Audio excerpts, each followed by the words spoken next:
안녕하세요. 12월 1일 수요일입니다. 오늘은 사사기 15장 1절부터 20절까지입니다. 제가 읽겠습니다. 얼마 후 밀 거둘 때에 삼손이 염소 새끼를 가지고 그의 아내에게로 찾아가서 이르되 내가 방에 들어가 내 아내를 보고자 하노라 하니 장인이 들어오지 못하게 하고 이르되 내가 그를 심히 미워하는 줄 알고 그를 네 친구에게 주었노라. 그의 동생이 그보다 더 아름답지 아니하냐 청하노니 너는 그를 대신하여 동생을 아내로 맞이하라 하니 삼손이 그들에게 이르되 이번은 내가 블레셋 사람들을 해할지라도 그들에게 대하여 내게 허물이 없을 것이니라 하고 삼손이 가서 여우 300마리를 붙들어서 그 꼬리와 꼬리를 메고 회를 가지고 그 두 꼬리 사이에 한 회를 달고 회에 불을 붙이고 그것을 블레셋 사람들의 곡식밭으로 몰아들여서 곡식단과 아직 배지 아니한 곡식과 포도원과 감람나무들을 사른지라. 블레셋 사람들이 이르되 누가 이 일을 행하였느냐 하니 사람들이 대답하되 딥낫 사람의 사위 삼손이니 장인이 삼손의 아내를 빼앗아 그의 친구에게 준 까닭이라 하였더라. 블레셋 사람들이 올라가서 그 여인과 그의 아버지를 불사르니라.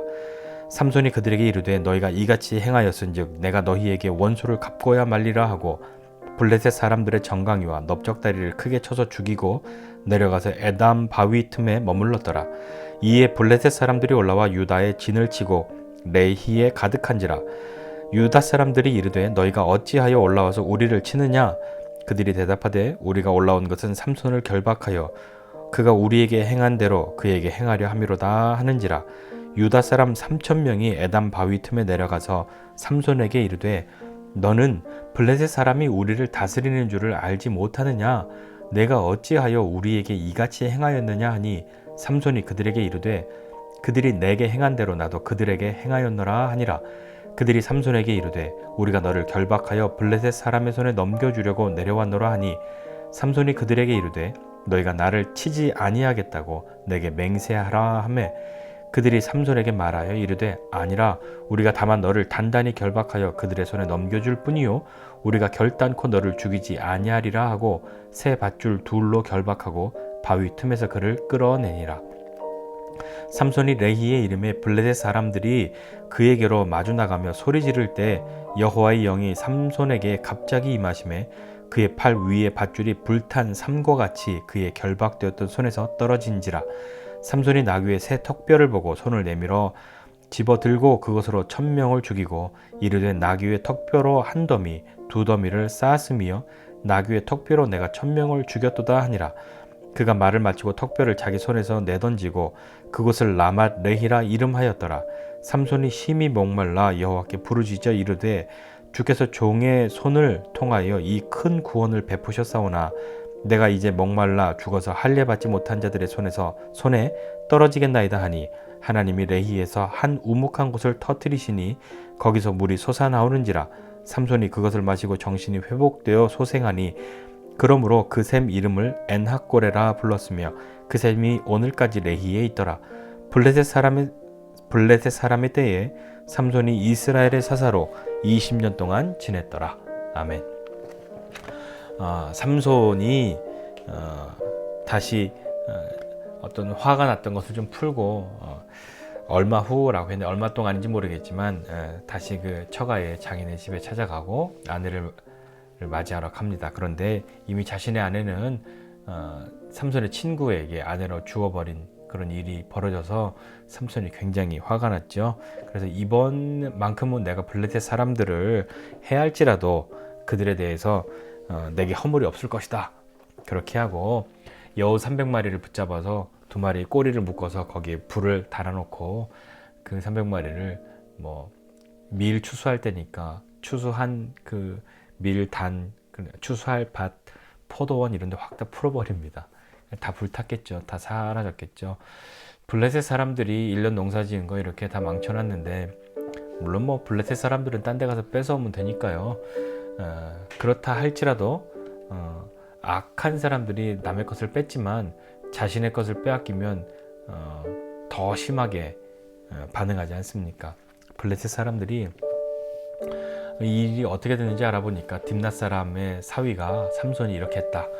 그 이유는 자신의 아내를 다른 사람에게 주었기 때문이다 라는 이야기를 듣고 블레셋 사람들이 딥나로 가서 그 삼손의 장인과 그의 딸을 불에 태웁니다. 블레셋 잔인하죠. 네. 자, 이렇게 되니까 삼손이 내가 원수를 갚겠다 라고 말하면서 블레셋 사람들을 죽입니다.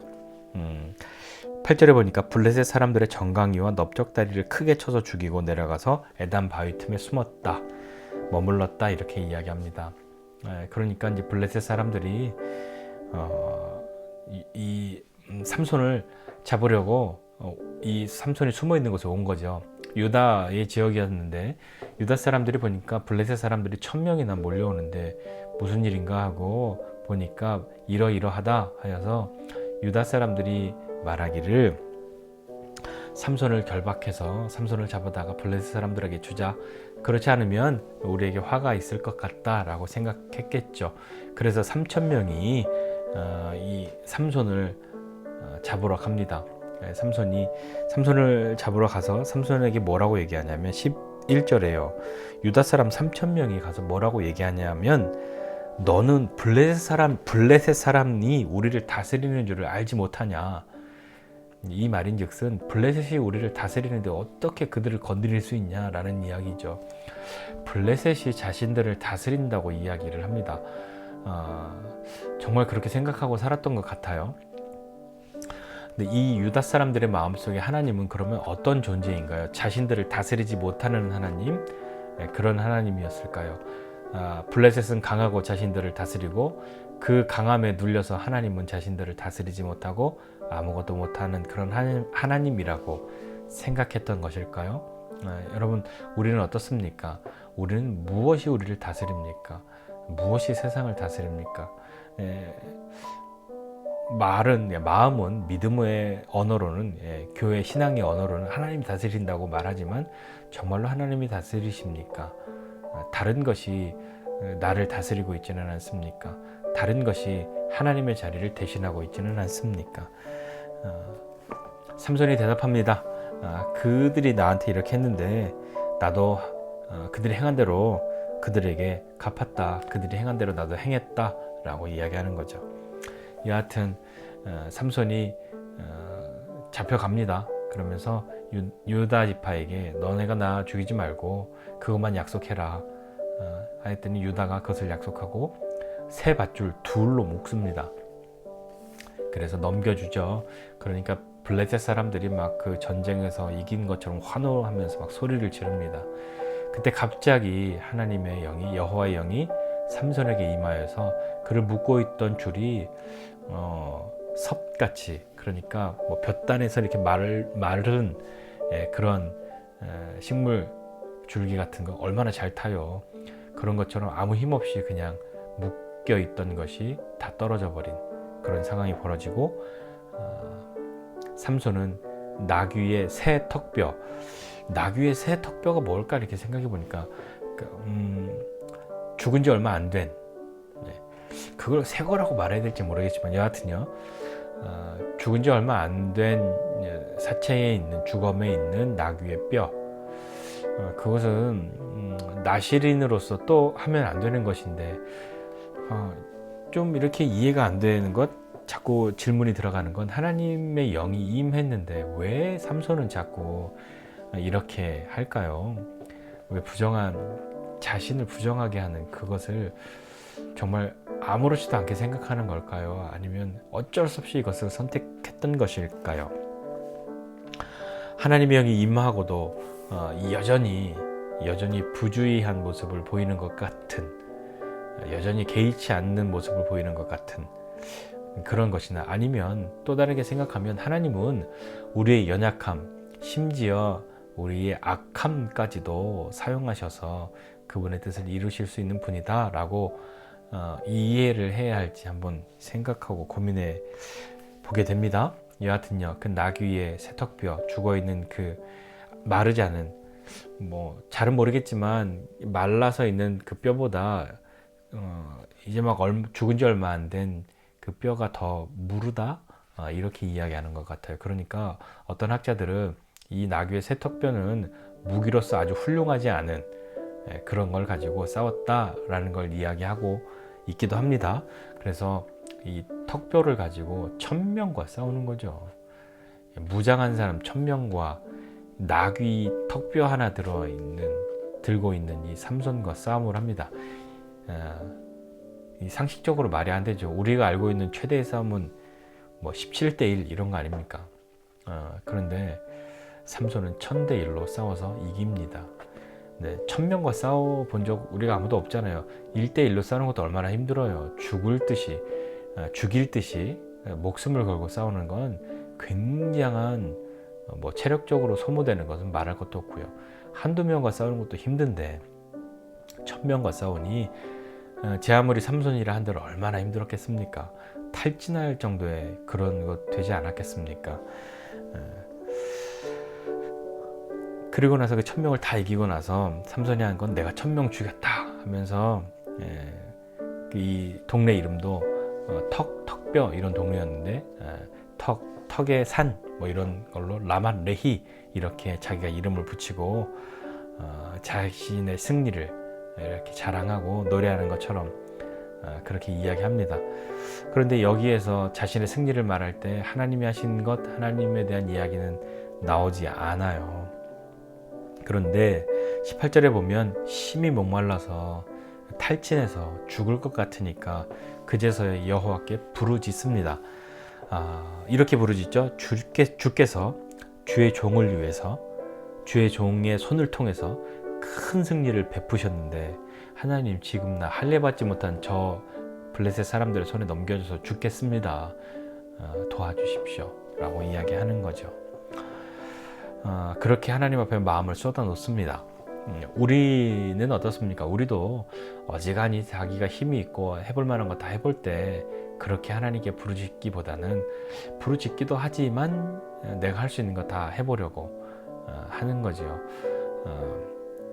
정말 우리는 간절할 때, 절망했을 때, 내가 할 수 있는 것 아무것도 없을 때, 내 힘이 다 사라졌을 때, 그때서야 우리의 기도가 조금 더 진실한 기도가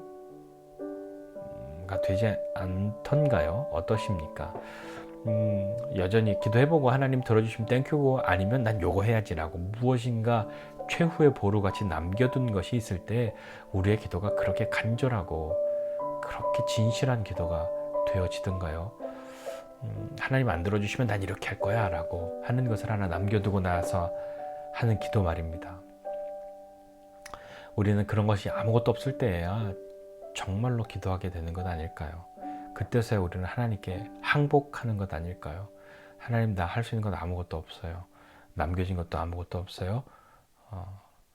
주님의 뜻대로 해달라고 그렇게 그때서야 기도하는 것 아닐까요? 자, 삼손도 그렇습니다. 그렇게 기도하고 나니까 레히의 우묵한 곳을 하나님이 터뜨리시고 거기에서 물이 나오죠. 이렇게 막 물이 나오는 것은 보면 마치 출애굽할 때 이스라엘 백성들이 광야에서 목말라 죽겠습니다 할 때 물이 나왔던 것처럼 그런 모습을 상상하게 되죠. 그렇게 하나님께 부르짖을 때 하나님은 샘물을 터뜨리십니다.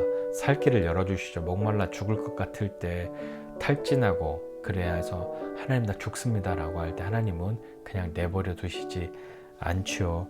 우리가 죽을 것 같고 그렇게 부르짖을 때 아무것도 없고 이전에 보이지도 않았고 물이 있지도 않았던 것 같은 그곳에 샘을 터뜨리시는 분이 하나님이십니다. 그 하나님이 우리의 하나님이시죠. 우리에게는 이렇게 삼손은 그것을 엔하꼬레라고 불렀어요. 그 샘을요. 엔하꼬레는 부르짖는 자의 샘, 부르짖는 자의 우물 이런 뜻이에요. 부르짖었더니 하나님이 이렇게 샘을 주셨다라는 의미인 거죠. 우리에게는 이런 엔하꼬레가 있습니까? 여러분에게는 나에게는 그런 엔하꼬레가 있습니까? 내가 부르짖을 때 하나님이 터뜨려 주시는 그런 샘물 같은 것이 있습니까? 그것이 있으면 얼마나 감사하고 얼마나 기쁘겠어요. 그런데 매번 이렇게 하는 것이 아니라 엔하꼬레가 어느 한 곳에만 있는 것 아니라 힘들고 어려울 때 부르짖을 때에만 있는 것 아니라 늘 있다면 어떠시겠습니까? 영원히 있는 엔하꼬레가 있다고 한다면 하나님께 부르짖는 사람의 그 샘이 마르지 않는다고 한다면 우리의 삶은 어떨까요? 요한복음 4장 14절에 예수님 말씀하십니다. 내가 주는 물을 마시는 자는 영원히 목마르지 아니하리니 나의 주는 물은 그 속에서 영생하도록 솟아나는 샘물과 같다라고 말씀하시죠. 예수님이 우리에게 그런 분이 되십니다. 우리는 샘물을 찾아다닐 것이 아니라 그 물의 근원이신 주님 앞에 우리 자신을 내어드리고 그분께 부르짖을 때 그분이 물을 터뜨려 주시는 것 같으나 실상은 그분 자신을 우리에게 내어주신 것임을 기억하고 나에게 영원히